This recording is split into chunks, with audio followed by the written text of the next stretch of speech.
What's up, everybody? It is Casey with Two Worlds Podcast, and with me, as always, it's the Indiana Jones to my short round. It's Jake. How you doing, buddy? I'm wonderful today, man. How are you? Oh, I'm not too bad. I figured you'd like being Indy, since I always have to make you Harrison Ford every chance we do one of these with where there's a Harrison. Hey, you know I love Harrison Ford so much. I do know that, man. All But right. Yeah, let's hop into some news. You yeah, have so much more than me, I so do. take it away.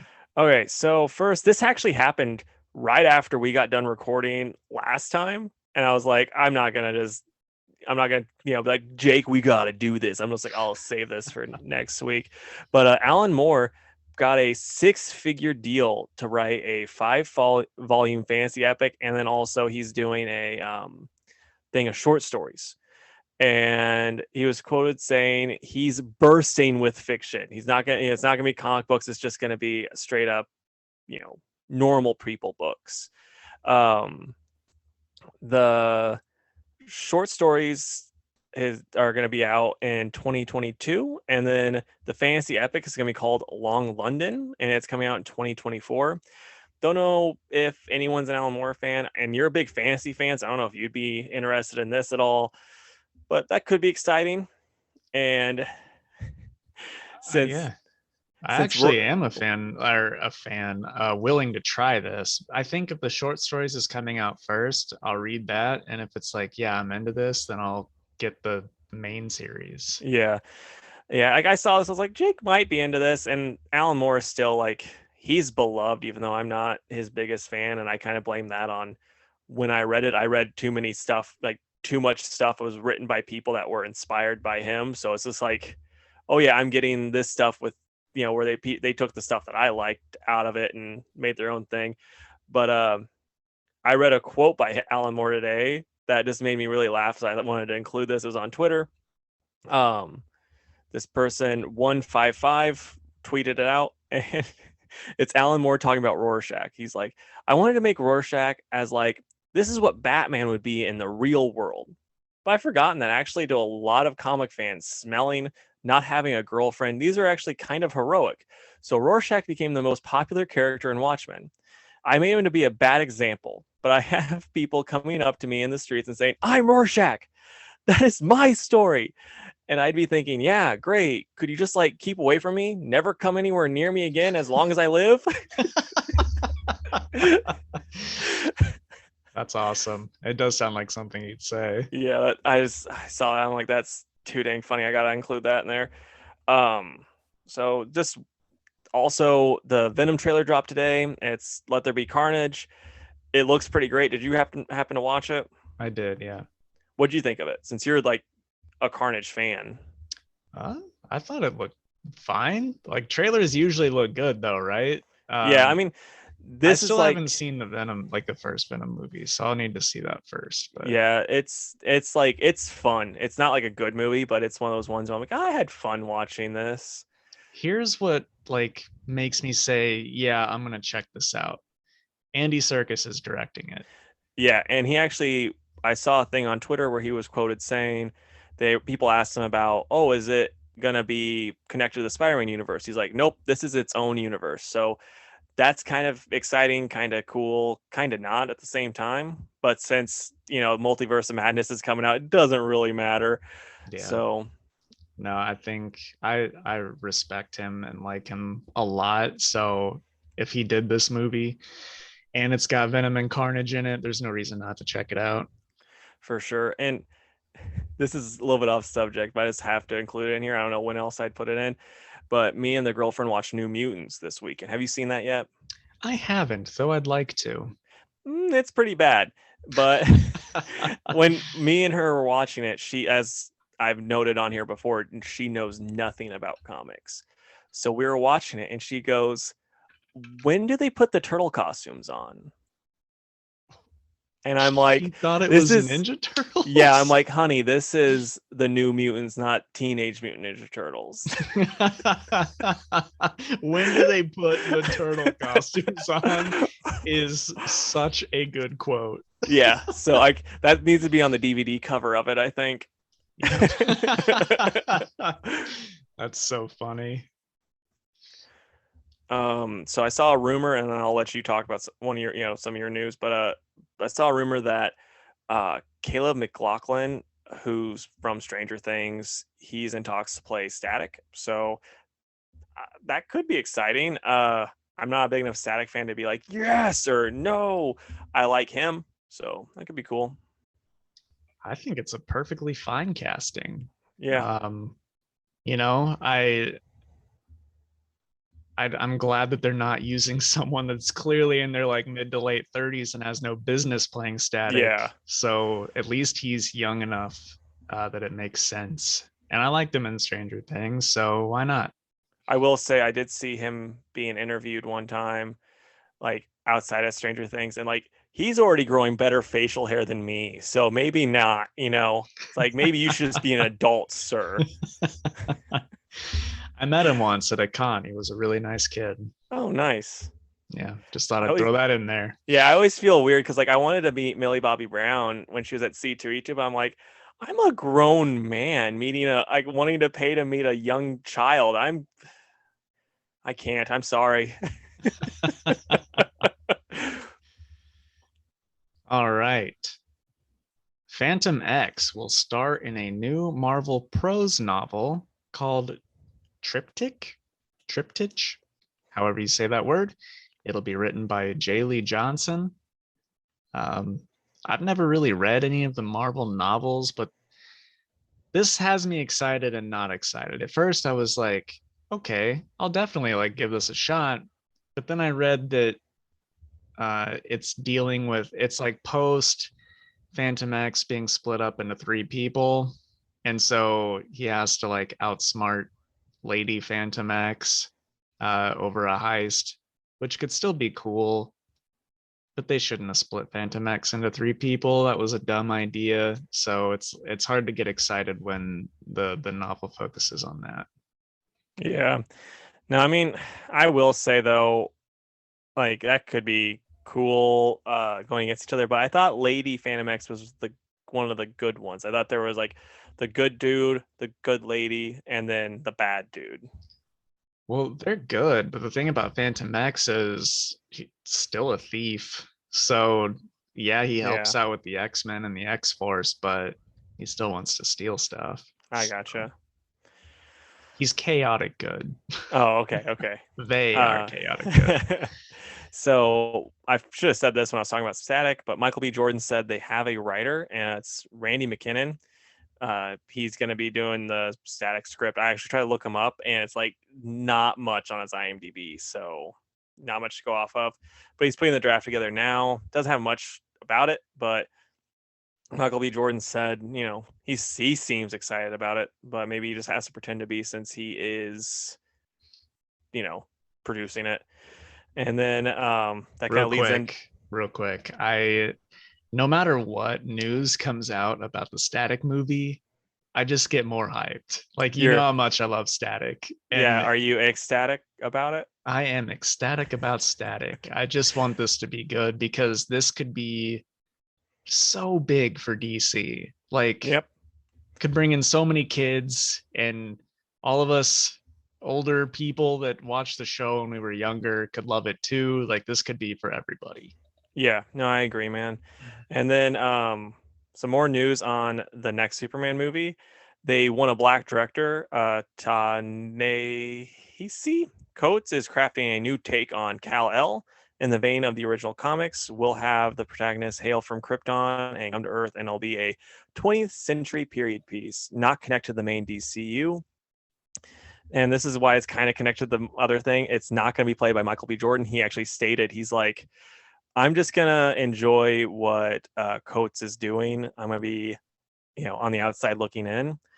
Um, like it's just like they announced this first off on Henry Cavill's birthday, which is like kind of like a swift kick in the balls in my opinion to him because he's like he really wants to be Superman again. At least that's what he says. And then WB is like, we're gonna do something different, which is kind of crappy. And it's also like a bunch of stuff like we forgot to talk about it. I forgot to write it down in the notes, but a bunch of stuff came out about all the different racist stuff that or like that Ray Fisher was talking about, like that he was like, oh, you're not allowed to talk about. Then he just was like, fine, I'll just say all this stuff.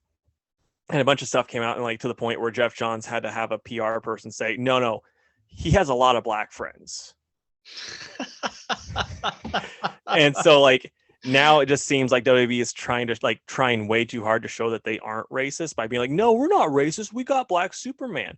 And so that's a bit annoying. One thing that I've been seeing in comments though is like, um they did do the Kal-El space, but they never called it Clark. And so they're like, some people are trying to say is like, it could be a typo, it could be Kal-El not space, and that's Calvin Ellis, the Superman, President Superman.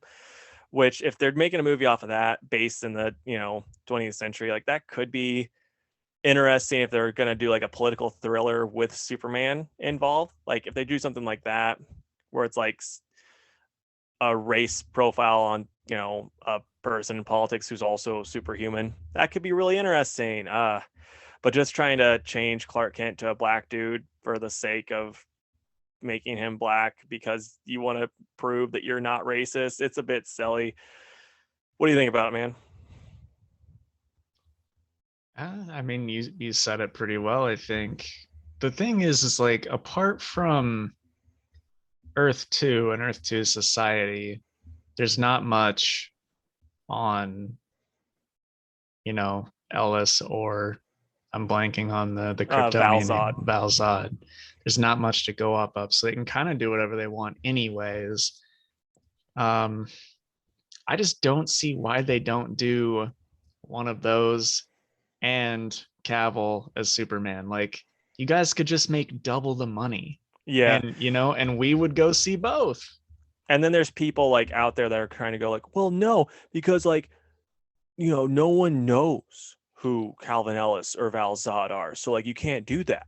And it's just like, yeah, because I remember when Black Panther had all those fans, or when Tony Stark had all those fans, it's like, they were huge properties before they got movies made off of them. Right. Get out of here. Yeah, I think it's silly. I don't know. Where I stand on this issue is I want both characters to have movies. Like, Cavill deserves he deserves a good script. Because he's a great actor. We know he is. Mm-hmm. He needs a script. And I think he deserves better. And I think whoever they get to play this character, like if you have them play, like if you're just trying to be like, oh, I want black Superman and I'm going to make it Clark because I'm not creative enough to do this other thing. Like, you're going to be causing a lot of problems for that actor too. And this movie, like, it's not like this is, they're going to be like, nope, we've cured racism. That's it. No, it's going to make things really rough on this guy. He's probably like, I mean, heck, if the girl that was I don't know, like, I think it's Rose. I didn't see it, but the second Star Wars movie, that the one girl that got death threats on Twitter had to delete all of her social media. And that was a throwaway character. Do you really think that the people, I mean, I know that's not a reason not to do something, but it's like, do you have this other character? Just use that. That makes sense. Yeah. I don't know. I'd like to think that the higher ups at WB are smart enough to handle this well, but who knows? They are not. It's been proven that they are not very bright at all. Because I mean, you heard about the Joss Whedon Gal Gadot news that she talked about in a interview, didn't I? Or not? I didn't talk about it. Didn't you? I don't know why I said that. No. But so basically, she was being interviewed and she talked about Joss, and she was like, yeah, he wanted me to do a scene. I didn't want to do it. And then he said, I'll ruin your career. And he threatened me. And so then I went to the higher ups with Patty and we took care of it. But it's like, they kept him on after that. That's how stupid they are. No, I did not hear that. Yeah. What an absolute twat to just threaten to ruin her career. Yep. It's like, dude, okay. He did Buffy 30 years ago. Yep. Great. He did the first Avengers. We all loved it. Firefly, we loved it. But let's be real. Before Avengers, those things weren't big enough for him to be like, do you know who I am? Right. Like And there now that was, that's happened, you still can't say that. yeah, I mean, there was one thing that Ray Fisher said that he said, and it's like, it's not really like this isn't one of those race things, but it's also like it's the douche vibes are off the charts with it because he was like, Ray was talking to him, was like, oh yeah, me and Zach, we had more stuff going on for Cyborg in it, and I know we're trying to cut down time, but like you kind of got rid of all of this stuff, and Joss is like, let me stop you right there. Sounds like you're trying to give me notes. I don't even let Robert Downey Jr. give me notes. Okay. It's like, holy crap. Guy It's like just you're, sounds totally delusional. yeah. But okay, so there's a new Captain America coming, and it's uh, Joe Gomez of the Kickapoo tribe. It's created by Darcy Little Badger and David Cutler. He is set to appear in United States of Captain America #3. Like when I first saw the picture of the costume, I'm like, this actually looks awesome. And then I saw it again, I'm like, I don't know if I still think it's awesome. Like it's kind of like for me, kind of a weird choice of costume. I don't know if I like it or if I don't. It's interesting, and I like that they're doing a member of the First Nation as Captain America. I think it's cool, but like I said, costume, I'm not sure how I feel about it. Have you looked at it yet? Just now. I think some of it's cool. It'd be, I think it'd be fine without the headband. Yeah, I The can see that. headband looks like those poorly done headbands the kids make during like Thanksgiving time, right? Like it's not great. If that was gone and it was just the blue like domino mask with the rest of it, I think it'd be super cool. My thing is like the body part where it's just like how he's got the all red, white, and blue. Like he looks like a giant flag, basically. I'm like, that's a bit gaudy, but Yeah. Also, the picture I'm seeing, I don't know if it's the same one, isn't full body. okay. Like the one I saw, and honestly, the costumes never look good when they do this, but this is like basically like the concept picture where it's just the guy, just him standing there, full Oh, body, sure. not an action pose or anything like that. So it's like those never look that good anyway. So Mm-hmm. like maybe in action in the comic, it's gonna be better. Right. But yeah. Like when I first saw, it, I'm like, I like it. Then I'm like, I don't know, do I? Well, hey, speaking of Cap, I'll do one of my other news bits. Nice. Um, and I say this not really being tied to Cap at all. Anyway, John Ridley, one of my favorite comic writers, is going to be writing the new Black Panther series in August following Coates' series. And that's the segue. Coates writes Black Panther and Captain America, both of which are coming to an end, I believe. So hopefully it's better than Batman, but I'm just like how is this guy getting more comic work? Have they not read what he's done so far? I mean, it's because he's a name. That's the big part, and I'm gonna check it out because like I enjoy Black Panther. I just don't enjoy the Wakandan politics of it all, and I'm hoping that he's Buddy, gonna. it's gonna be more of that. It Well, is. I'm I'm hoping that if it is, it's gonna still be like not in Wakanda. You know what I'm saying? Like, because that was one of the things where I tried to read one of the other ones where it's just like they were in the first issue. I know I should have like kept trying to keep reading it after the first issue, but the first issue it was just like them all sitting around talking about what they're going to be doing diplomatically, and I'm like, holy crap, this is boring, and I just couldn't even make it through the whole issue. So maybe this is going to be more entertaining. Hopefully, maybe we'll give it a try. Well, you can tell me how it is because there's no way I'm looking at this. Okay, man.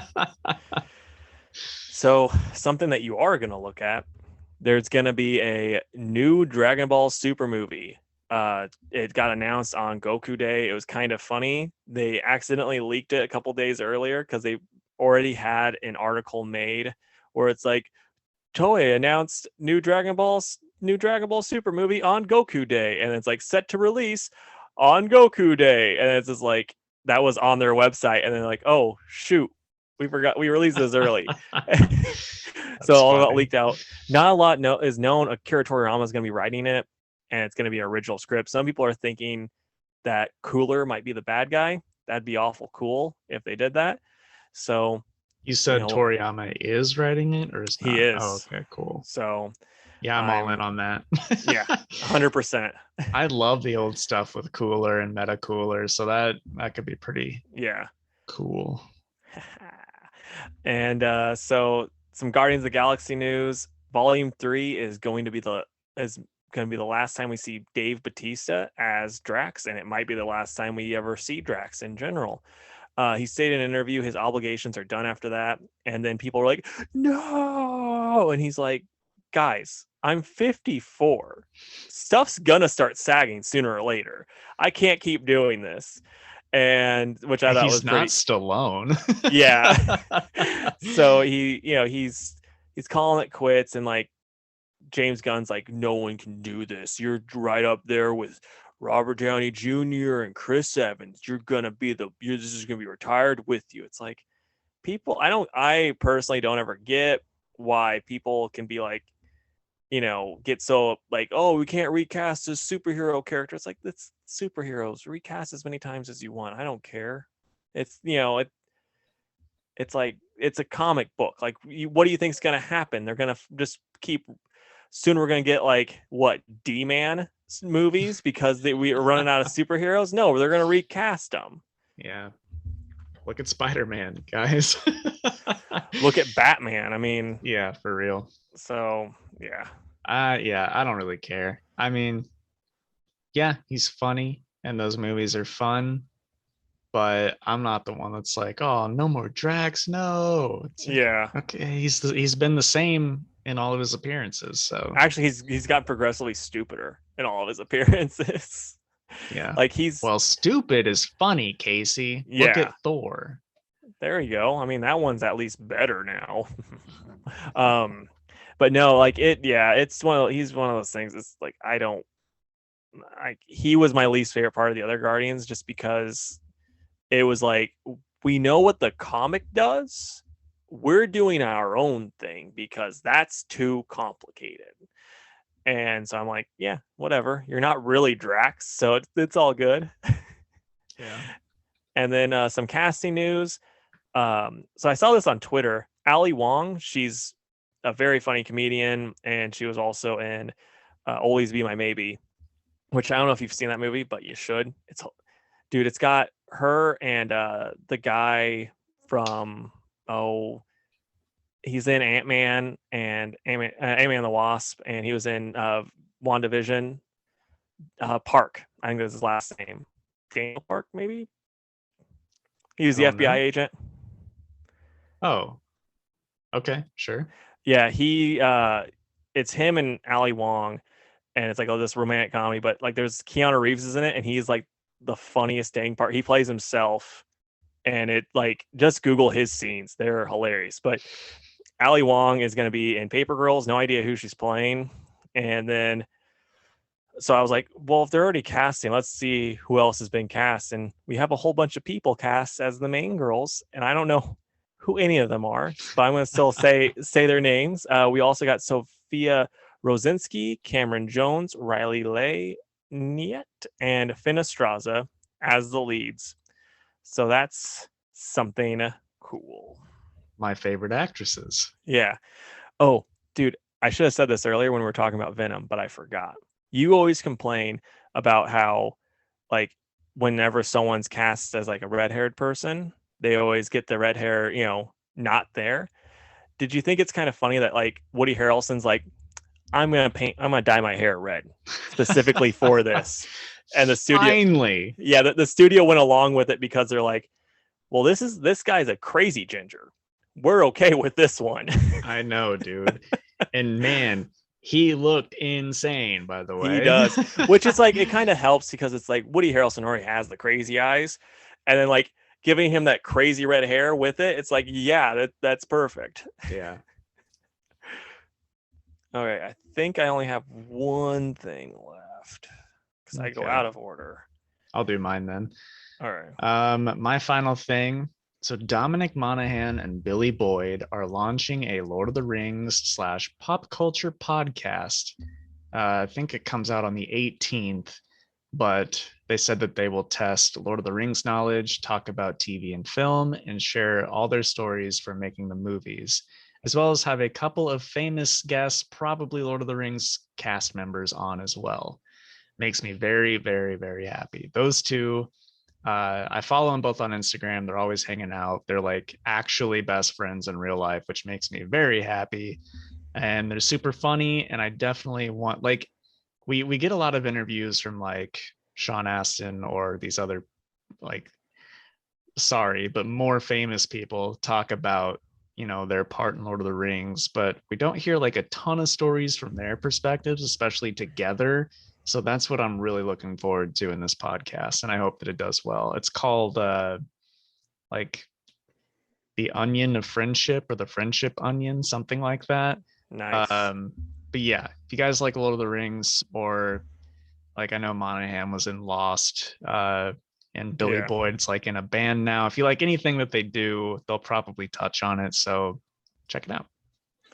How funny would it be if it would have been like those two, but then also like one of the weird, like a really weird third person, like Sir Ian McKellen was with them too. It's like, no, they're just three best friends.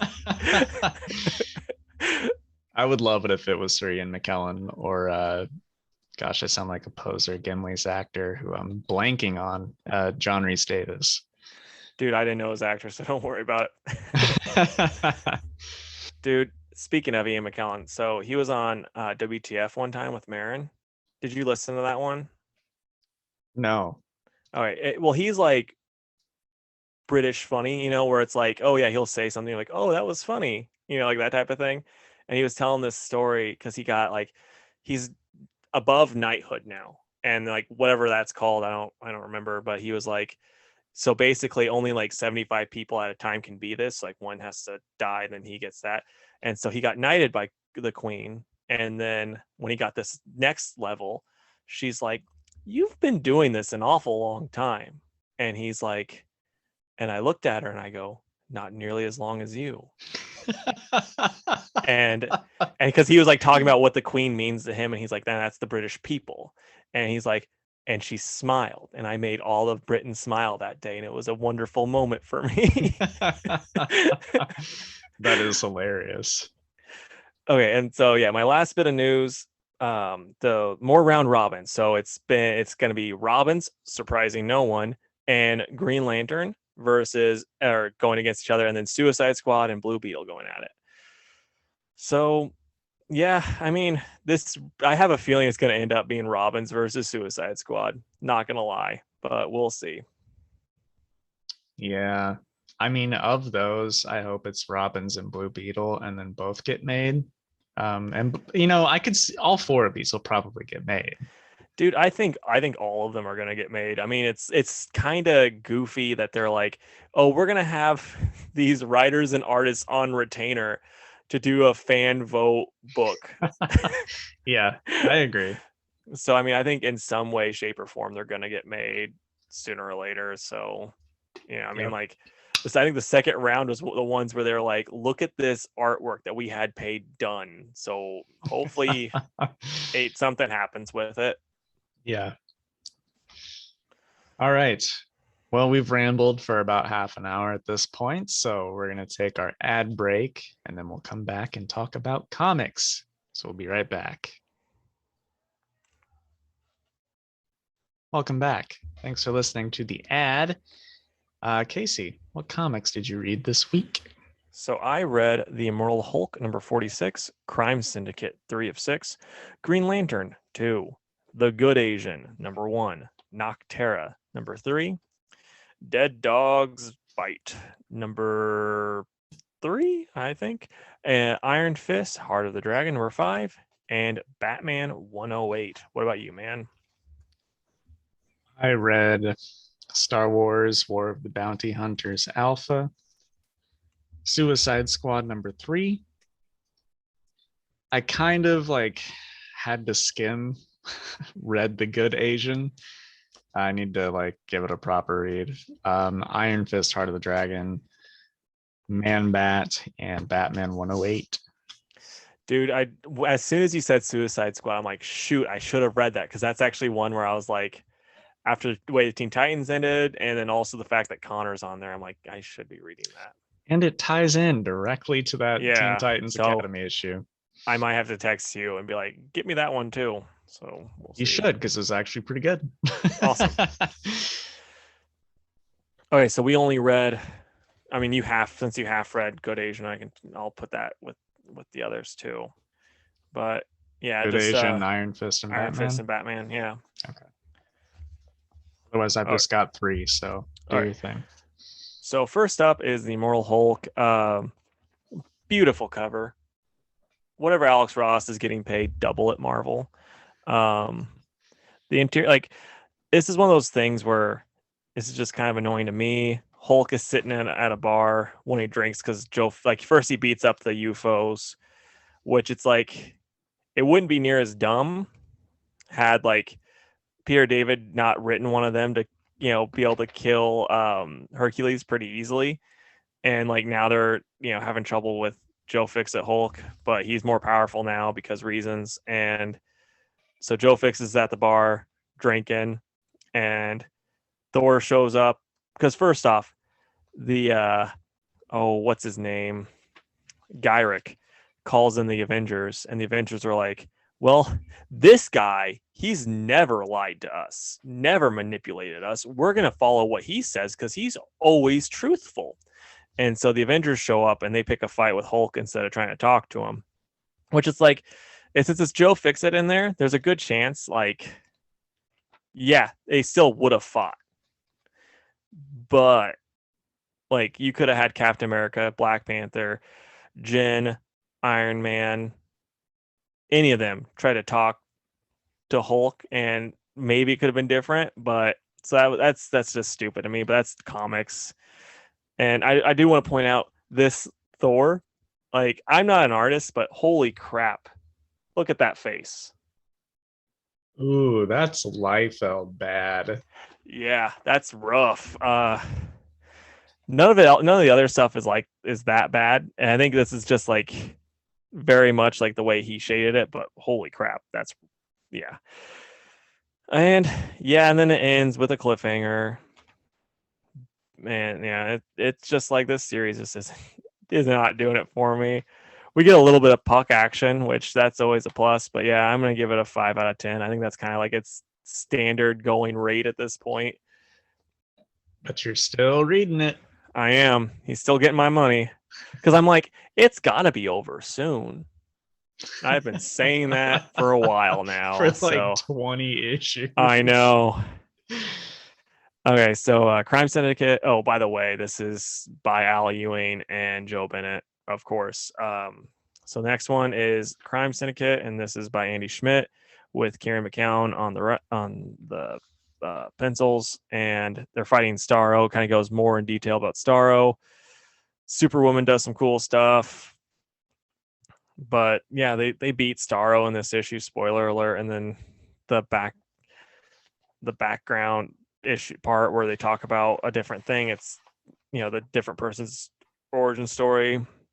It's by Andy Schmidt and Brian Hitch, and so it's Donna Troy is Superwoman in this universe, and it's kind of like her becoming basically like more and more jaded and mean and stuff. And yeah, I didn't really like this issue. I like the second issue a good bit. This one I wasn't super hot on. It also feels like this is the end, and there's 3 more issues, so I won't know where they're going with it. And it also, like, my other gripe with this is, like, to me, these people should be evil, and they're just jerks, if that makes any sense. Like, they're still like moderately heroic, but they're all just kind of like, oh yeah, you guys are just like, I wouldn't want to hang out with you, but yeah, you're not enslaving everybody. Maybe that's what they're gonna be doing in these next 3 issues. But yeah, I don't know, doesn't really do it for me. Right. That's, I'll really quick say that's a 6 out of 10. Okay. I would do War of the Bounty Hunters #1. This was written by Charles Soule, and art was done by Steve McNiven. And this was a pretty cool Star Wars comic. Um, it's right after Boba gets Han and Carbonite, and he's taking him to Jabba. And then he realizes that something's wrong with the Carbonite because they don't usually put people in Carbonite.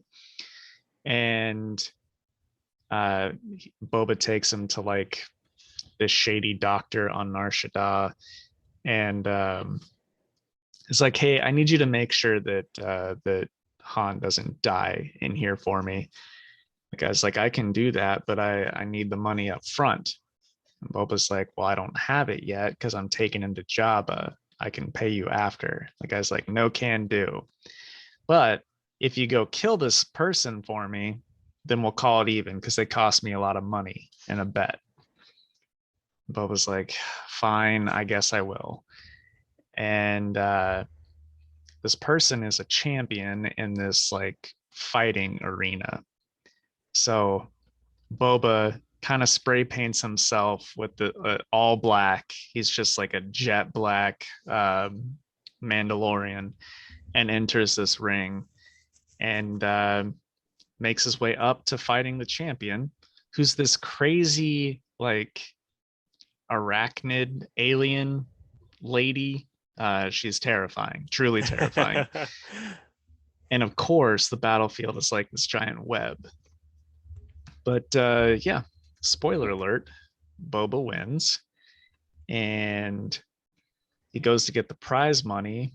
And the crime family that was protecting this lady and supporting her, it's like, hey, you just cost our organization a bunch of money. So we're going to need to take all your winnings from this. And Boba's like, whatever, you can have it. I've got places to be. So he goes back to the guy to tell him that he killed her and he's been shot dead and Han is gone. So Jabba gives him a call and he's like, hey, where are you? Kind of need Solo. And he's like, I'm going to be a minute. And then it says, and so begins the War of the Bounty Hunters. So they also introduced a checklist. And apart from the core series, of course, this is going to span all the Star Wars titles, right? Yeah. But I'm kind of in for it, man. Kind of in for it. I like this issue a lot. It was cool. You get to see Boba show us all why he's a very feared bounty hunter. It's kind of neat to see because I think this is going to be this bounty hunter stole it, and then another bounty hunter is going to kill him and take him, and it's just going to be Boba chasing Han. Yeah.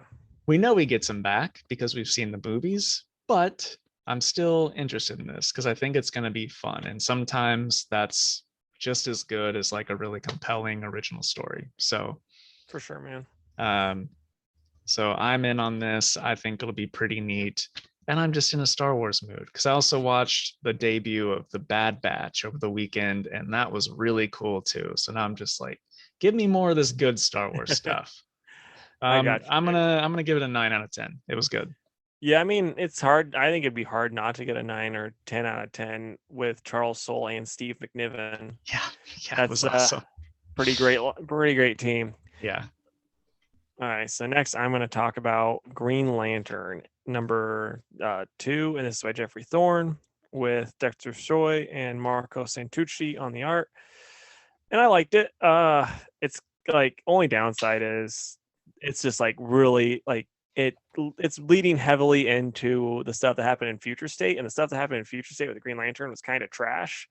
So that kind of sucks, but basically they're like, oh, since we're part of the galactic whatever now, we're cutting back on all our lanterns. John, you're gonna be leading a group to the outer realms because we need you to lead them, and you're a lot like us. Teen Lantern's not doing as much in this issue, thank the Lord. And yeah, like a lot, they bury one of the Guardians. You get some cool like Green Lantern costumes because they're wearing somewhat black for the funeral. It's interesting. Yeah, like I like this issue a lot more than the first one.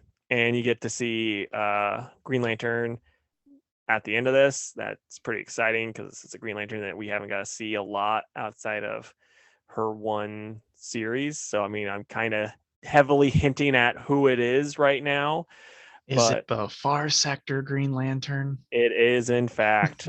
So yeah, and so like I said, it's pretty interesting. There is a character's seemingly death in this, which is not cool, but yeah, Is it I Jon guess Stewart? it's Jon Stewart, but it's the Daily Show, the old Daily Show host, Oh Jon Stewart. no. Like he just gets brought in, like, hey, same name, and then he gets killed. It was weird, but yeah, like I said, it's interesting. I'm interested to see where it goes, but it's still like I don't like the stuff that happened. Like it's like I don't really want the stuff that happened in Future State to happen. So it's like I don't I don't like that. But because it's like, well, then what's the point of having it flash forward? Just build up to these stories, It's kind of stupid. But whatever. I'd give it a 7 out of 10. Nothing monumental, nothing that made me like, oh my gosh. But it's like this is good enough to keep going. Right on. And then Nocterra number 3. The art's still fantastic. The story, it's pretty neat. There's little things about it that I'm like not super hot on, but it's pretty creepy, pretty cool. Snyder, he knows how to write creepy stuff, and it felt incredibly short in this. Like the comic itself feels pretty weighty, but they have like thing for like another comic in the back. So it's like, yeah, you're not it doesn't feel like you're getting as much. But yeah, it's solid. I'm gonna give it an 8 out of 10. I'm here for this series. I'm enjoying it a good bit. All right. I will talk about Suicide Squad number 3. This was written by Robbie Thompson, and the art was done by Eduardo Pansica. So yeah, like I said, this was a pretty neat issue. I don't know who anybody on the team is apart from Peacemaker, Connor, and Talon. There's this big person named Celebra. I have no idea what their powers are, but they're really funny in this book. Let's see. Man, I had one spot saved to talk about, and then I totally lost the spot. But anyway, she basically asked Waller if she got paid by the glare or something like that, and I thought that was really funny. Yeah. It was delivered much better than what I just said, but anyway, Peacemaker doesn't trust Superboy, and he's trying to just go behind Waller's back to make sure that the team is as good as it can be, which is weird because most people on the Suicide Squad are just doing this to stay alive. Peacemaker wants to be there and he wants the team to be good, which is interesting. Even if it's the Suicide Squad. Yeah. So anyway, their whole thing is Waller wants Bolt from Teen Titans Academy.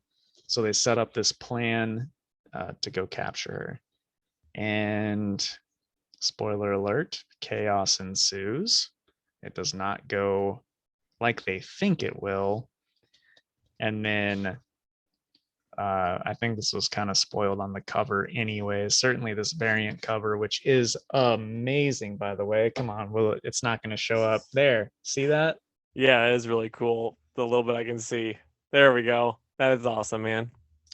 Yeah. So at the end, he's like, that character shows up, Red X, and he's like, if you want to break into the Teen Titans Academy or the Titans Tower, you're going to need some help, which of course ties into Teen Titans Academy number 2.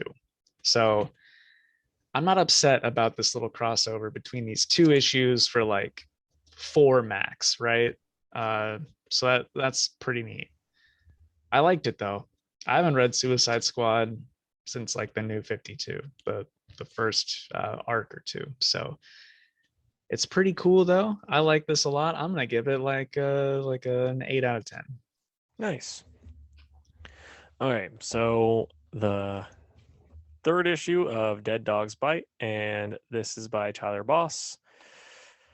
Yeah, and so we get more, of the like I love this book, but like trying to remember names, I am not good at. So the main character, that's what I'm gonna call her. She is, still digging around trying to figure out why her friend is missing and stuff, and they had all these names. And the cop that's in this book is very much like kind of warns her, like, yeah, if you keep digging around, bad stuff's gonna happen, basically. And so then she goes, talks to this person that, used to make the newspaper, and then he was kind of creepy, and then it ends with, her laying out in the snow. Like I'm very much like, this is the Cliff Notes version of it, but there's some funny stuff that happens in this book. It's really interesting, really cool. It's getting creepier.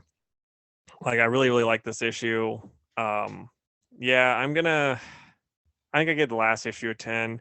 So I'm just gonna give this one a 10 also. I was gonna say 9, but I was like, if I give the last one a 10, I like this one just as much. Gotta give it a 10. Sweet. How many more do So you have? I am up to my last 3. Okay. Then I have got Manbat number 4. This is written by Dave Wildgoss and art by Sumit Kumar. And so, like I said, with the last issue, Scarecrow captures Kirk and Francine and is making them fix his sonic cannon. And Manbat is like trying to get Kirk to snap out of it. And he finally just has to like take over to make that happen. And also Batman shows up to tussle with Scarecrow. And Batman's like, Scarecrow, you're actually kind of smart. And if you didn't have to gloat over everything, you might have actually gotten away with it this time. But you always do have to gloat. So I'm going to take you down. And they fight. Unfortunately, Francine and Kirk had fixed the sonic cannon. And Batman throws this like electrically charged batarang at it, and it explodes. And now Batman's kind of infected with well, it's not fear toxin, but fear sound waves or whatever is going on with the sonic cannon. And he wants to take down Manbat. And Manbat is like, okay, if I'm going to fight Batman, I have to do this. And he opens up the suitcase, and it's a syringe full of venom, and he injects himself with it. And he grows like, I don't even know how to explain it, into a crazy Man-Bat monster. And he says, the night no longer belongs to you. And it says next, King Man-Bat.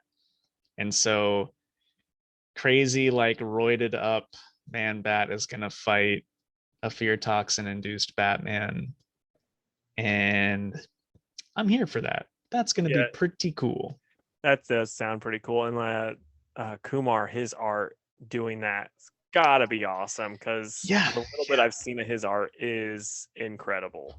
Yeah. I hope that he gets put on like an A-list book, because Yeah, this is just amazing, and I can't wait to see those action scenes next issue, because all the ones that I've seen so far have been really good.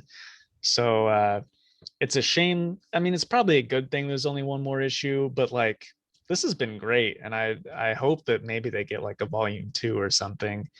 But yeah, this was crazy cool. I'm also going to give it an 8 out of 10. There really wasn't much for me to complain about, so good stuff. nice, man. Okay, so next up is The Good Asian, and this is by where is their names at? I should have had it ready before I started talking. Pornsak Pitchshot and Alexandri Tefnki. Boy, I feel bad about that one. Yeah. So you just skim this? Yeah, it was like time for us to record and I hadn't gotten to it yet. So I was like trying to skim it real quick because I this looked like something that I would really enjoy, and that's why I picked it up off the shelf. Yeah, I mean, I'll be honest, I absolutely love this. It gives me very much Raymond Chandler vibes. Uh yeah, it's just like the only difference is instead of it being like Philip Marlowe being like a white dude, that he's an Asian guy in the time where Asian people weren't the most well liked. So he's dealing with that, and it's awesome. Like it's such a good story. I I like how you absolutely say in the time as if there isn't this massive movement going on right now as well. fair enough, but you I know, know what I I know it, mean. I know what you mean. But yeah, so I mean it's like, and then the art in this is great, but yeah, it's just like he's trying to solve this. I'm not gonna go too much into detail because I want you to read it, but yeah, he's trying to solve this crime for this father figure that he has, and he's also dealing with the fact that he is in this, he's an Asian dude who's in this area that Asian people aren't very well taken care of, especially by the cops. And so he doesn't, he's it's kind of torn in spots. And so like the way the issue ends, I'm like, oh dang, I want to. This is one of those ones where it's like I'm glad I'm reading it now, but at the same time, I wish I just had all of it in front of me so I could read it all right now because I love this a lot, and I'm giving it a 10 out of 10. Like everyone should be reading this if you like detective stories. If you don't like detective stories, probably shouldn't be. Probably not something you'd be interested in. I can't give it an honest grade. That wouldn't be fair, but I will say this. What I read of it, dude, it was like they had just read all of Sandman Mystery Theater and was like, let's make it Asian, Yeah. which is a good thing. Like, if you guys like this, read Sandman Mystery Theater. It gives crazy vibes from that series, but it was awesome. Yeah. And the art's really great too. I didn't give enough detail about that, but there's a lot of cool stuff going on with the art. Yeah. It's just probably my favorite book I read this week. So just really, really thinking you guys should, boost up them sales. Buy it. All right. All right. So next we've got Iron Fist, Heart of the Dragon, number 5. That was written by Larry Hama and art was done by Dave Wachter. Casey, your thoughts? I liked it. Still enjoying it like I have been. The funniest part to me was when the bad girl was fighting Luke Cage, and she like goes to cut him with the thing, and it just, of course it doesn't do anything to him. It just breaks the sword, and he's like, because she goes, a long priest robe cut should, and then it just, huh? And then Luke Cage goes, right hook trumps long priest robe. He just boom punches her in the face. Yeah, it was good. What'd you think of it, man? I liked it well enough. The the overarching bad guy has a pretty neat design. A couple shocking moments in it for sure, which needed to happen.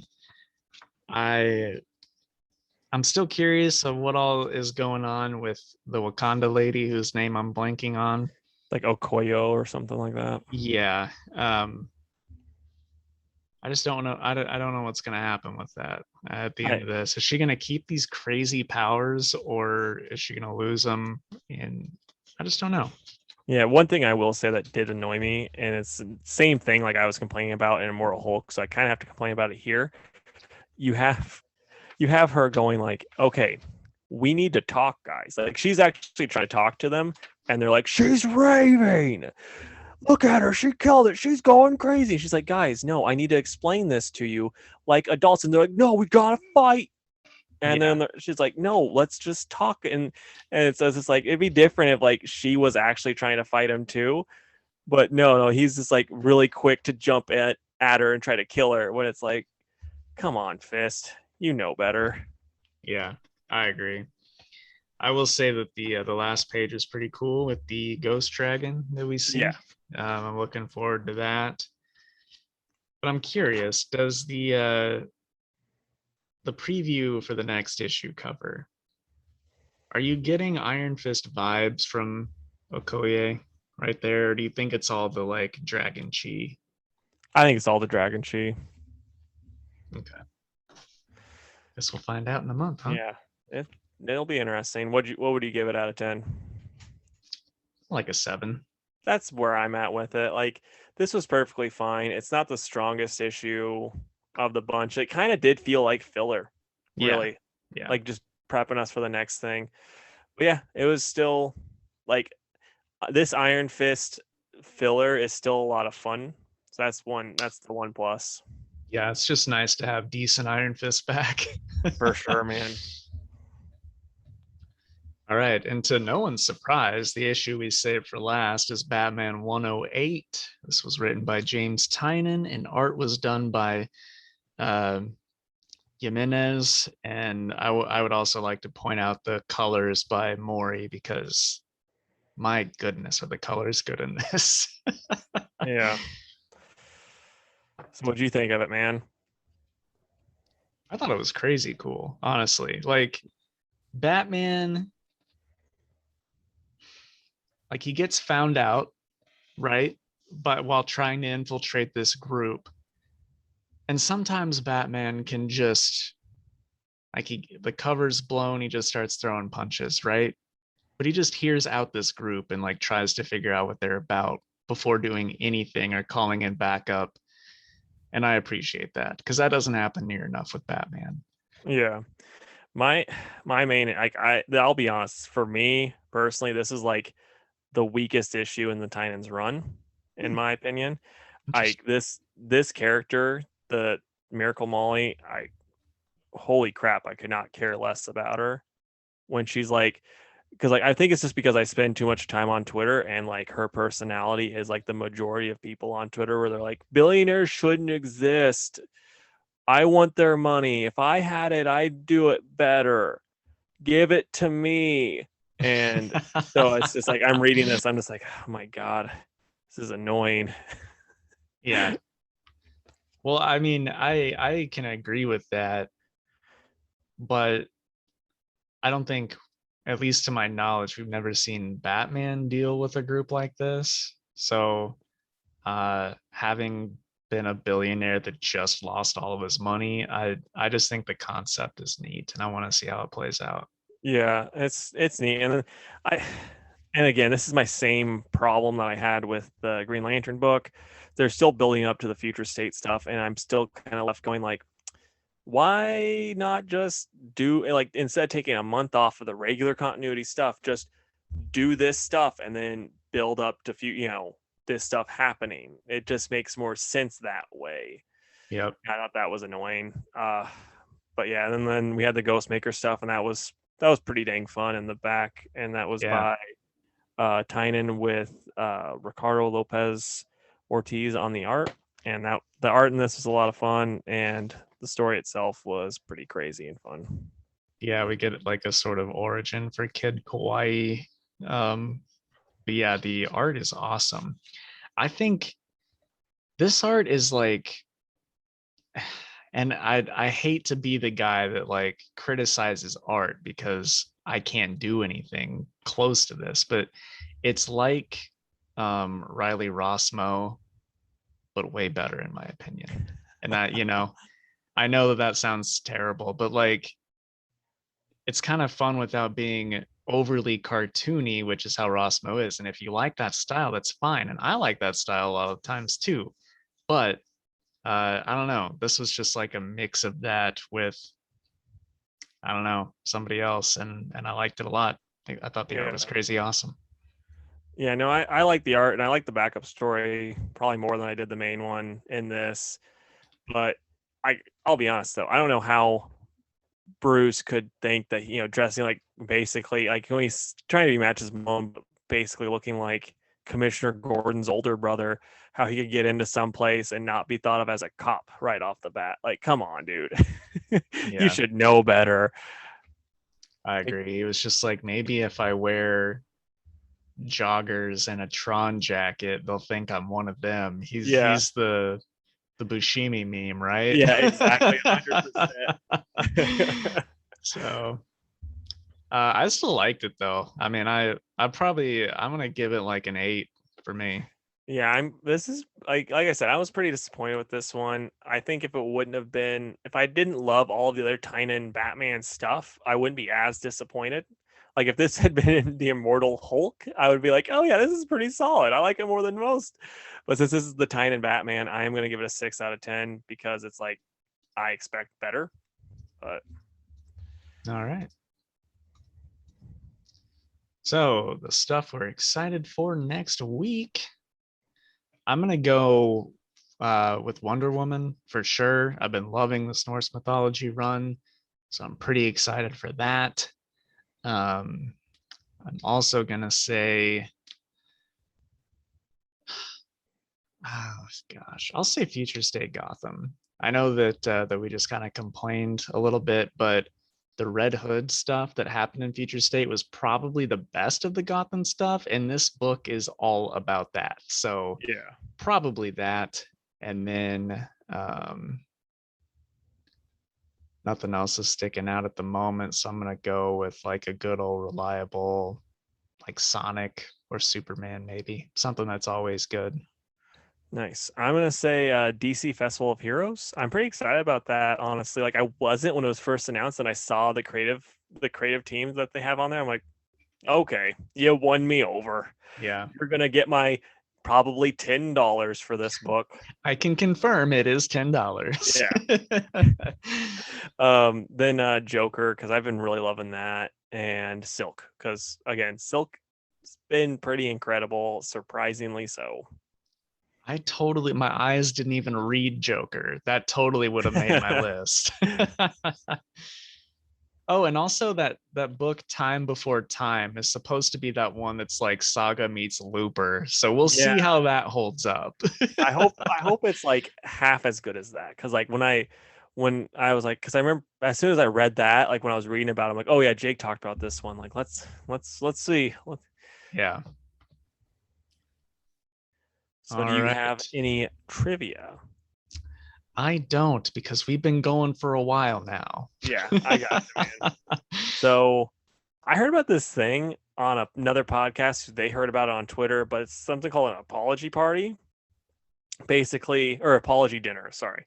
Basically, you just have a dinner with someone that you've wronged and you have a dinner for them and you apologize. So I want you to give me 4 characters, writers, artists, or like even fan groups that you're like, oh, I'm gonna apologize to these people. You can even give me like the why you're apologizing to them, and then like what would you serve at your apology dinner if you want to get extra points. I can tell you, I'm off the cuff. I won't be as creative as you are for what I'm serving. It was tricky enough for me to come up with some answers for this. Yeah, you're like apologize for what? Being right? I know, right? And one of my answers will be kind of cheeky like that, but two characters. Um, I'm gonna say Jessica Cruz because before I read Justice League Odyssey, I was like, I couldn't give a crap about this character. It's just another Green Lantern. There's so many of them.